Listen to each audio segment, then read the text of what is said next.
La descendance d'Abraham, c'est-à-dire les Occidentaux, les Arabes et les Africains, tous les trois avaient reçu la révélation que Dieu avait donnée à Abraham.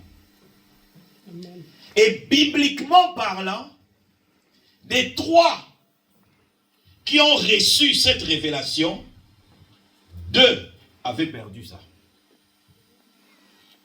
Il y avait une seulement qui est restée avec cette révélation.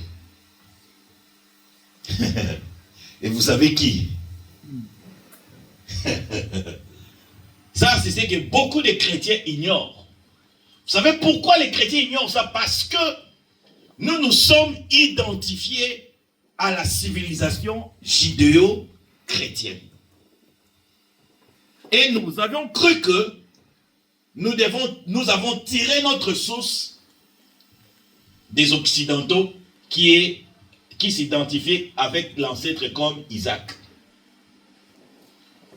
Cependant, selon la Bible, la descendance d'Isaac n'avait plus la révélation de Dieu. Toujours selon la Bible, la descendance d'Ismaël, d'ailleurs la Bible n'en parle plus de la descendance d'Ismaël. Si vous voulez connaître la descendance d'Ismaël, il faut aller chez nos frères arabes ou musulmans. La Bible n'en parle pas. Donc selon la Bible, il y a eu une seule descendance qui a gardé la révélation de Dieu, c'est la descendance des enfants de Kétour. C'est-à-dire les Africains.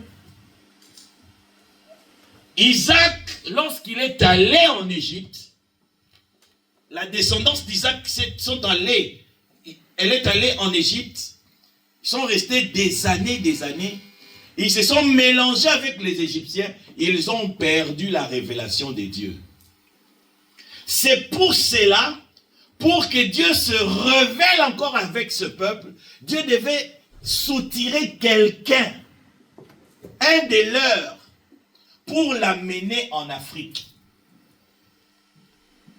Vous connaissez Moïse, hein? C'est lui qui a libéré. Je suis encore en train de vous expliquer, je ne parle pas encore du message. Je suis en train de vous mettre dans le bain, dans le contexte maintenant du message. Il va libérer, pour que Moïse libère les Hébreux qui étaient des esclaves en Égypte, Dieu va le retirer parce qu'il était au milieu d'un peuple païen, un peuple qui ne connaissait pas Dieu. Dieu va le retirer de là, Dieu va l'amener en Afrique. Si vous voulez comprendre ça, vous saurez que Moïse était allé chez le peuple Madian. Pour ceux qui aiment lire la Bible, il est allé chez les Madianites. Et si vous lisez dans le livre de Genèse, vous verrez que parmi les enfants de Kétoura, il y avait un qui s'appelait Madian. C'est-à-dire l'ancêtre des Madianites. Lorsque Moïse va aller vers les descendants des enfants de Kétoura, c'est alors que Moïse va recevoir la révélation qu'on appelle du buisson ardent. Est-ce qu'on comprend ou bien le volume n'est pas bon? La matière passe. Jusque-là, je suis en train de donner d'abord le contexte. Cela veut dire que dans les trois lignées, il y avait 2 lignées qui étaient hors système, une seule lignée qui était restée dans le système. C'était les Africains. Et Moïse est venu vers nous. Nous avons enseigné Moïse. C'est alors que Moïse va recevoir la révélation de Dieu pour rentrer maintenant vers les Occidentaux pour leur apprendre la révélation de Dieu. C'est pour cela, ces gens-là, ils étaient tellement têtus parce qu'ils c'était des païens. Pour que Moïse devait faire des miracles et des miracles pour les convaincre. Même les jours où Moïse est parti en retraite, vous savez qu'est-ce qu'ils ont fait?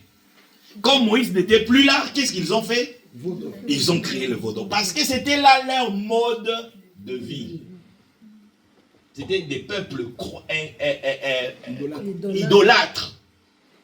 Païens, comme on dit. Et selon toujours la Bible, tous ceux qui étaient sortis d'Égypte, tous étaient restés au désert. Ils sont tous morts au désert. Dieu dit qu'ils étaient un peuple à coups raides. Ils étaient des incrédules. Bien-aimés, dans la vie, il y a toujours eu des crises. Il y a toujours eu des problèmes. Il y a eu toujours des problèmes. On a eu récemment la crise de Covid. Hein, ça fait 2 ans ou 3 ans ici.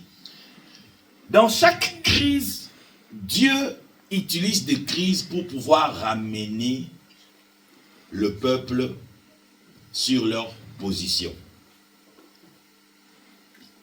C'est la famine qui était entrée dans le monde qui a permis que Israël puisse entrer en Égypte au travers de Joseph. Et lorsque Moïse est venu, il les a pris, il les a amenés en désert et il les a amenés à Canaan. Comprenez une chose, Canaan, l'origine de Canaan, c'est Abraham. Lorsque Abraham va recevoir la révélation de Dieu, Genèse chapitre 12, on va le lire,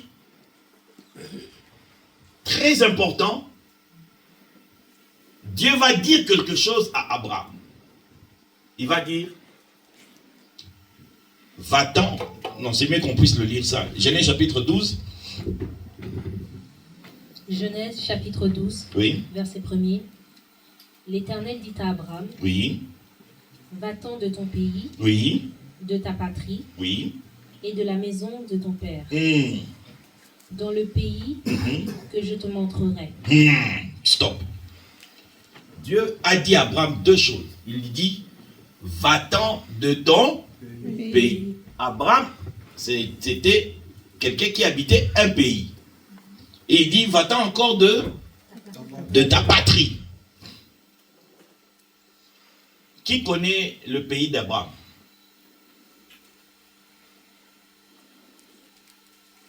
Personne, je pense. Un prophète, Rébi Mboka Abraham. Oui.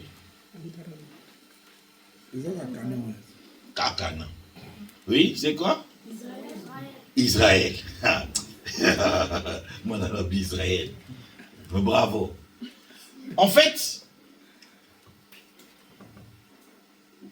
nous ne connaissons pas le pays d'Abraham.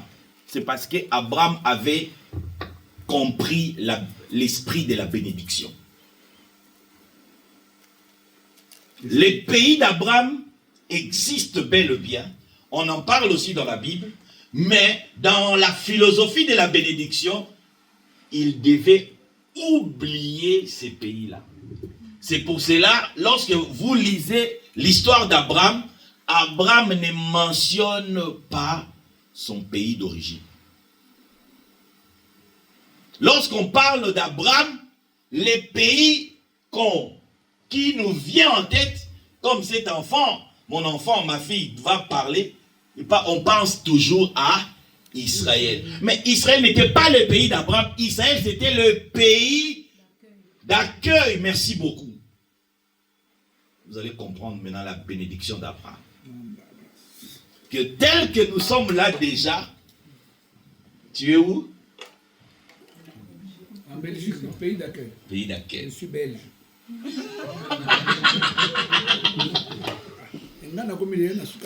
Il y a ça comme un message. En fait, lorsque Dieu va dire, il va dire quoi? Lis un peu. Sors de ton pays, de ta patrie. De ta patrie. Oh, Seigneur Jésus. Dis. Et de la maison de ton père. De ton père. Sors. Dans le pays que je te montrerai. Va maintenant dans le pays que je te montrerai. En fait, c'est que Dieu est en train de donner comme instruction à Abraham, nous tous tels que nous sommes là, nous avons fait ça. Amen. Nous tous tels que nous sommes là, cette instruction-là, nous avons obéi à ça. Le problème est que maintenant, Abraham a inculqué la mentalité de cette bénédiction, mais vous et moi, nous avons, comment on dit ça, beauté cette mentalité. Abraham a quitté son pays, il a quitté sa patrie, et il est allé vers un autre pays. Comprenez une chose, dans chaque fois qu'il y a un mouvement ou une crise, nous ici, vous savez, le monde a connu beaucoup de crises. J'ai parlé de Covid, il y a des guerres, il y a des crises économiques. Il y a une crise que nous, jusque-là, ce n'est pas encore traité, qui est l'esclavagisme. C'est une crise aussi, l'esclavagisme. C'est une crise. Mais ce n'est pas encore traité. Pourquoi? Parce que les descendants d'Abraham n'ont pas encore acquis la mentalité nécessaire pour pouvoir traiter cette crise-là.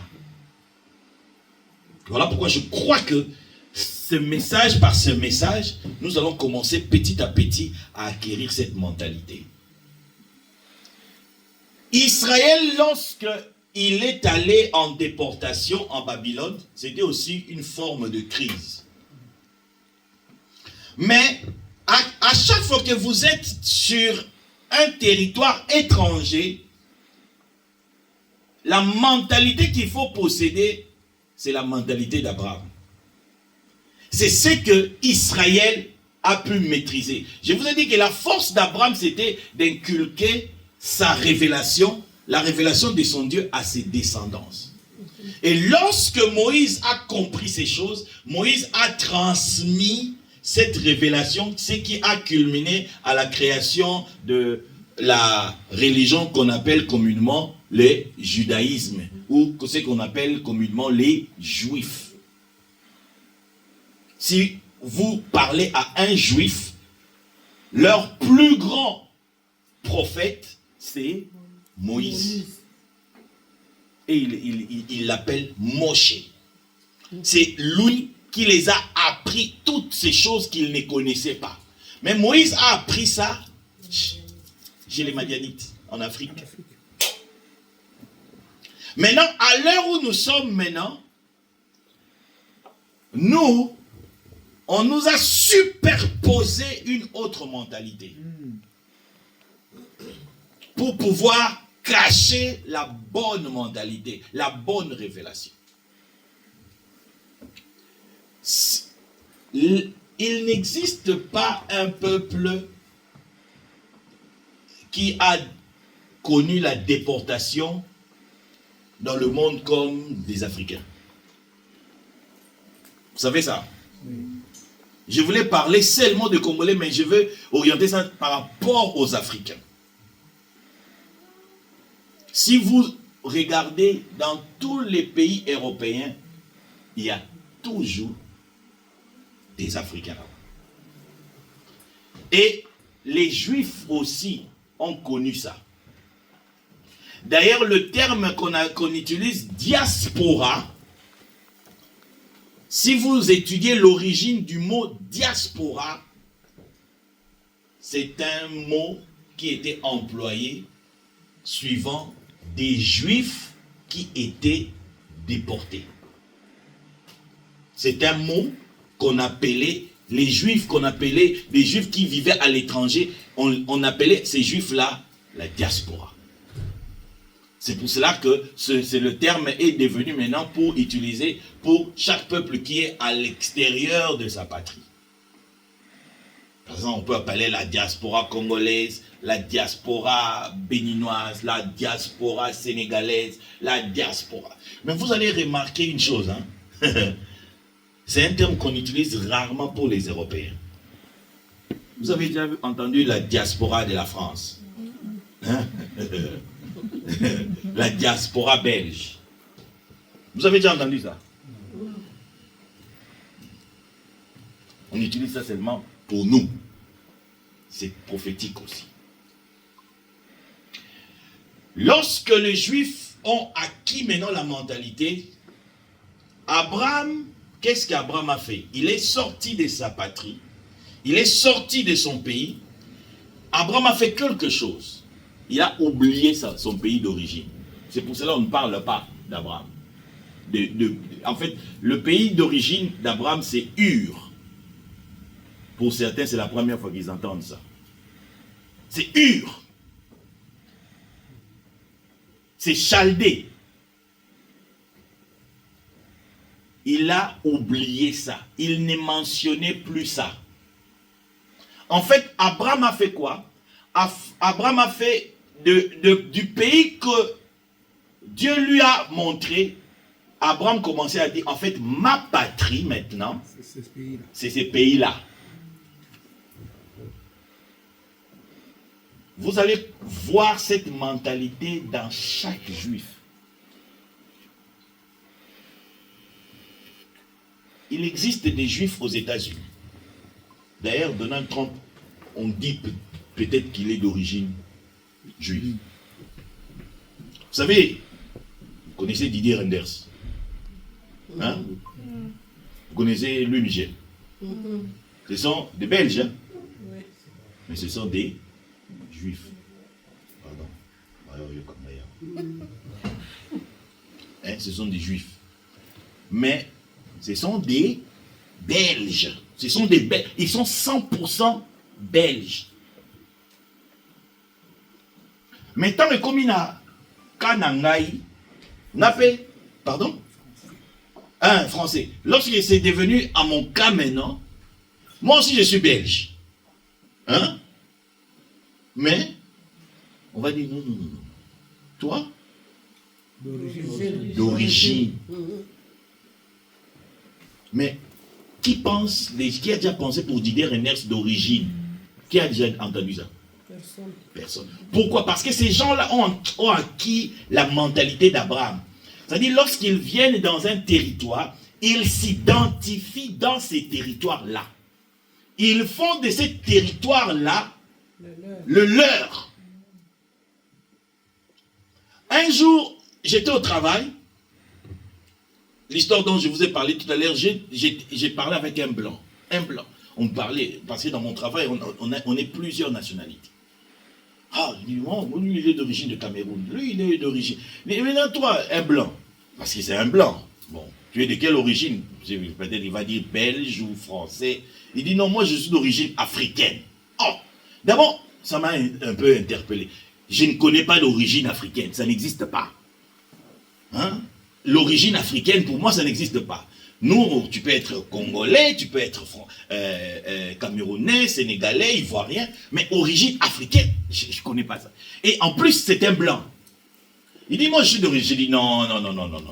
Je lui ai dit, regarde, tu vois, moi, tout Africain, il doit avoir cette couleur-là. Toi, tu n'es pas africain. Il dit, mais je suis africain. Tellement j'insistais, il a sorti sa carte d'identité, il me l'a présentée maintenant. Je regarde sa carte d'identité comme ça, je vois c'est écrit Afrique du Sud. Il dit, tu vois, je suis africain. J'ai dit, ah, en fait, tu es africain d'origine européenne. Il s'est fâché. Vous avez compris ça? Oui. Il s'est fâché. Il était devenu rouge. Pourquoi tu peux me dire ça comme ça? Mais j'ai dit, si tu es africain d'origine, et ça a failli créer un problème au travail. Là. Que je ne peux pas dire ça. Mais à vrai dire, je disais la vérité. Mais en fait, cette vérité violait la mentalité d'Abraham. Que nous ignorons. Nous, lorsqu'on nous présente, vous êtes de quelle origine? Cameroun. Vous êtes de quelle origine? Sénégal. Et on est content de ça. Et cette mentalité viole le principe de la bénédiction d'Abraham. Je vais vous maintenant montrer que toutes les bénédictions que Abraham a eues a été attachées à son pays d'accueil. Et ce sont des bénédictions que vous utilisez ici, que vous prenez ici, qui se trouvent dans la Bible. Dans la plupart des cas, vous ne bénéficiez pas de la vérité de la Bible, c'est parce que vous connaissez ça, mais vous n'avez pas la mentalité de cela. On va lire premier bénéfice de cette mentalité que vous connaissez, mais vous allez voir quelque chose. Deutéronome chapitre 5.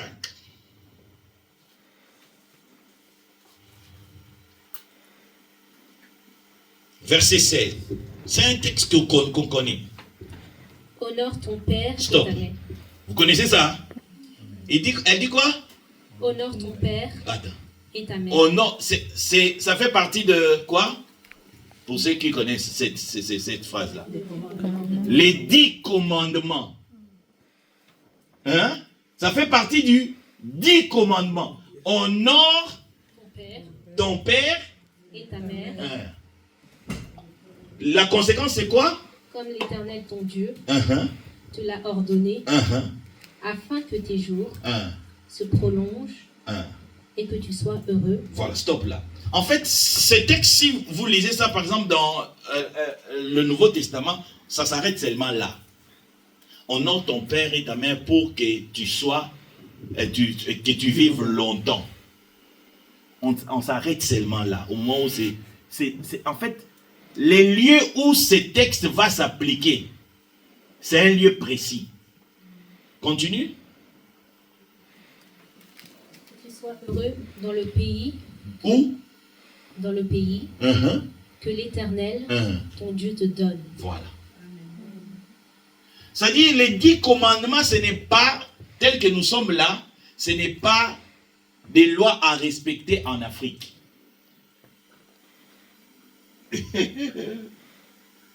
Ce sont des lois que Dieu a écrites pour nous, pour que nous puissions respecter ça où? En Belgique. Pour notre cas. Donc quand tu es en Belgique, honore ton père et ta mère. Oh, quand tu es en Belgique, je parle pour les déportés, hein? Hein? Pour les Africains qui ont quitté l'Afrique, qui sont venus en Belgique. La diaspora. C'est-à-dire, comme tu es ici, tu es mieux positionné pour honorer ton père et ta mère, afin que tu vives longtemps et heureux.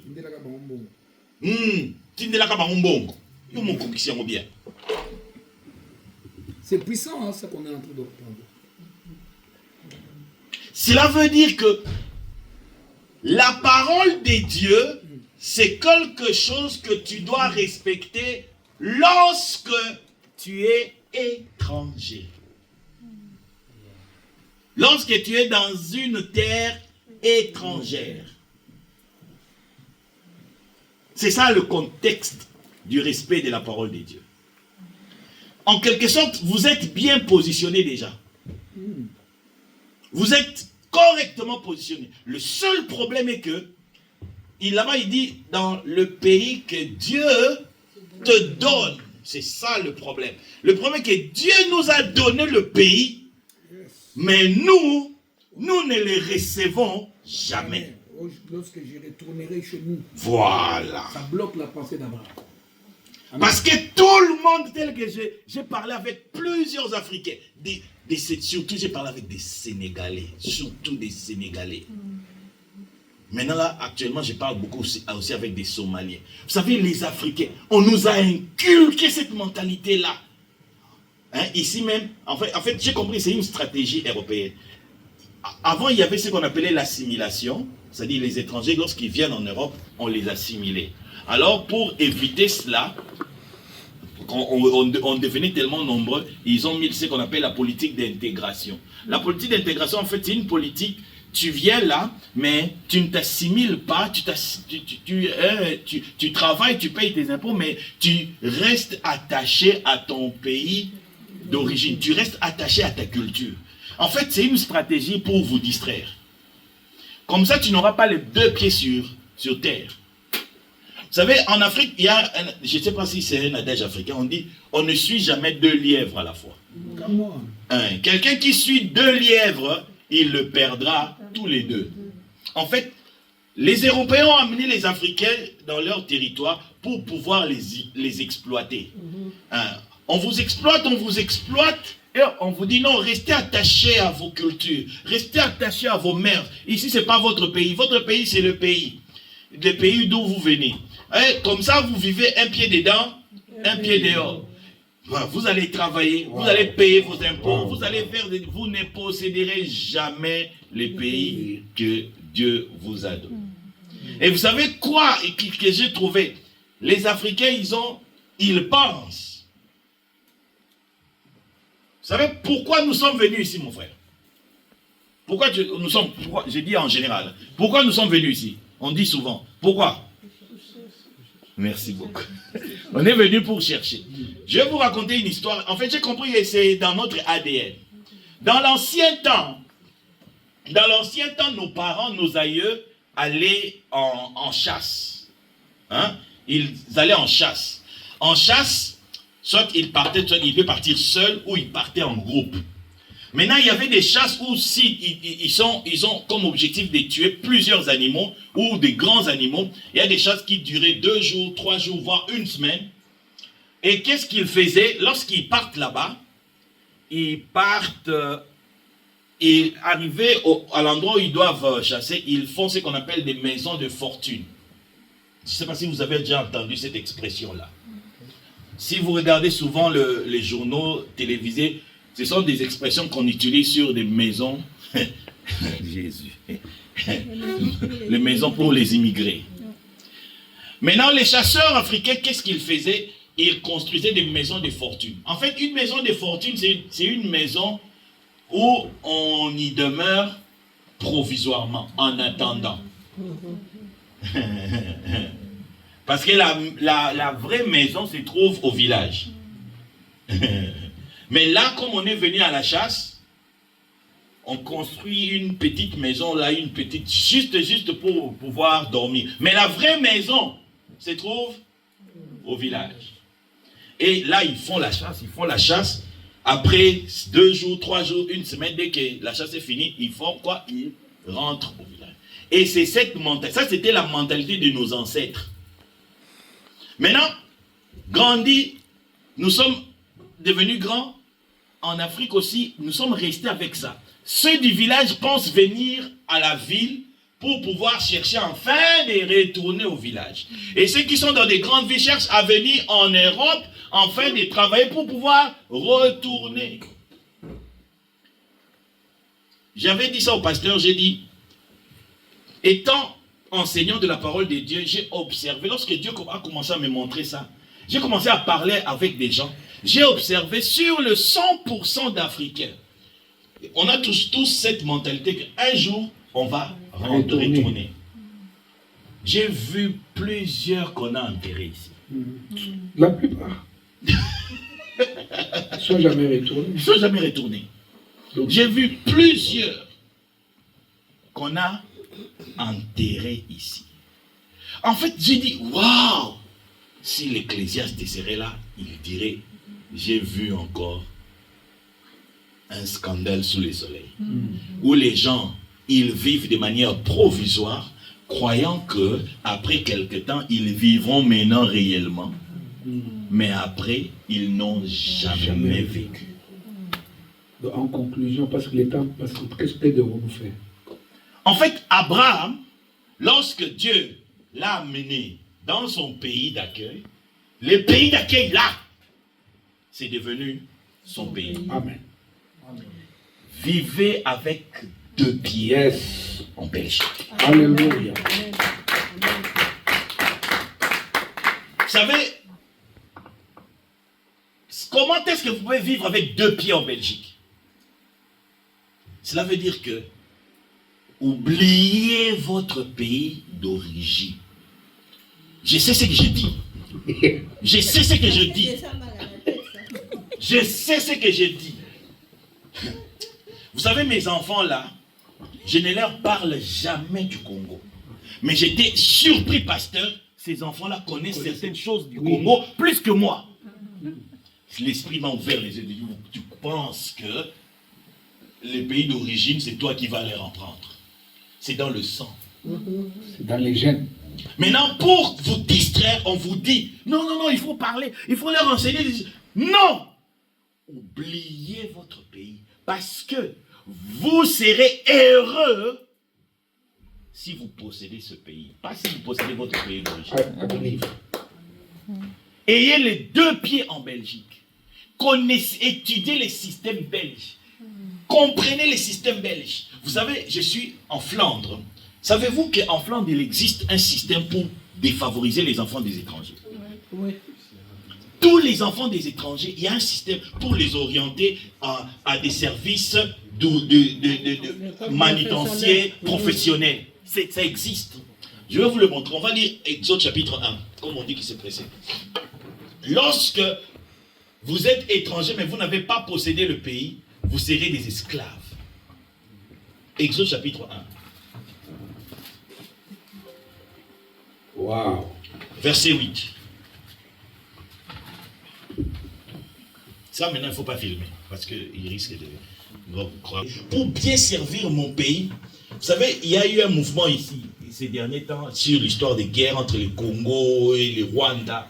Il y a eu une députée bruxelloise d'origine congolaise, comme ça. Lydia Moutchebele. Elle était très active. L'esprit m'a dit, regardez, si des Congolais comme ça, il y en avait 30, 50, ça allait faire quoi? Ça allait changer vite. Mais pourquoi ça ne change pas? Parce qu'il est seul. Pourquoi elle est seule? C'est parce que les Congolais sont un pied dedans, un pied dehors. La bénédiction d'Abraham, nous ne trouvons pas ça. Et ça, c'est la stratégie diabolique. C'est la stratégie du diable.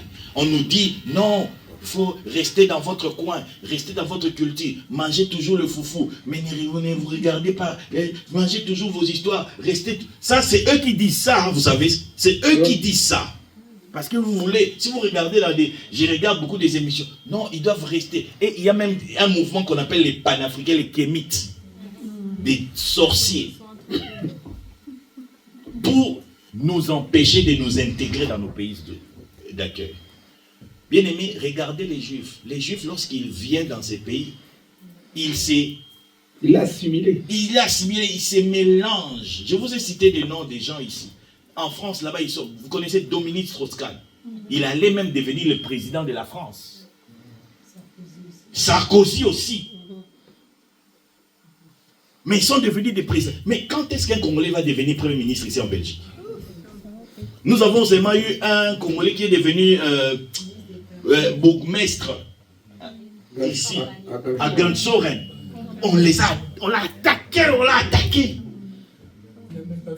Il n'a même pas fini tous les mandats. Oui, c'est parce qu'il y a la pression. Ça veut dire que la seule façon pour nous, pour pouvoir nous imposer, il faut. Nous sommes venus ici pour vivre. Tu n'es pas venu ici pour vivre en attendant. Tu es venu ici pour vivre pleinement ta vie. Alléluia. Alors commence dès aujourd'hui. Je vais vous voir acheter des maisons. Comment? Acheter des maisons. Je ne dis pas une maison, mais des maisons. Faites des projets. Oubliez que vous allez rentrer au pays. Je sais que vous ne rentrerez pas. Je sais ça. J'ai vu. Je sais que vous ne rentrerez pas. Parce que vous mettez que je parle. Hein. Mais parlez. Il m'a parlé de ce qu'il a fait au pays. Je ne dors même pas dedans. J'ai dit attention, tu risques de l'avoir construit pour d'autres personnes. Et puis ça donne des maladies, des maux de tête, des tensions. Voilà. Il n'existe pas un Congolais qui aime le Congo comme plus que moi.